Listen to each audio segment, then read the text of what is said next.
কুড়িগ্রামে ফল উৎসব ও গাছের চারা বিতরণ অনুষ্ঠিত। আমাদের কুড়িগ্রাম প্রতিনিধি সাইফুর রহমান শামীমের পাঠানো তথ্য ও ভিডিও চিত্রে বিস্তারিত।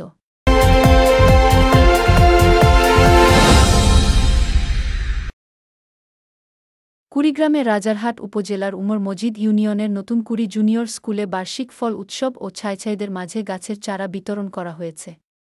আজ বৃহস্পতিবার দুপুরে এ উৎসবের উদ্বোধন করেন রাজারহাট উপজেলা নির্বাহী কর্মকর্তা আল ইমরান। এ সময় উপস্থিত ছিলেন প্রকল্প বাস্তবায়ন কর্মকর্তা আসাদুজ্জামান আসাদ, উমর মজিদ ইউনিয়ন পরিষদের চেয়ারম্যান আহসানুল কবির আদিল, নতুন কুড়ি জুনিয়র স্কুলের পরিচালক আসাদুজ্জামান রাজু আহমেদ প্রমুখ।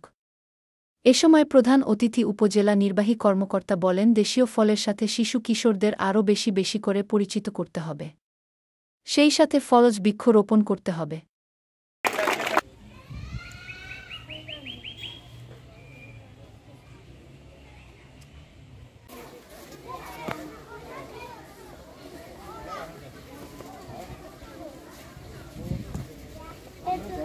Não,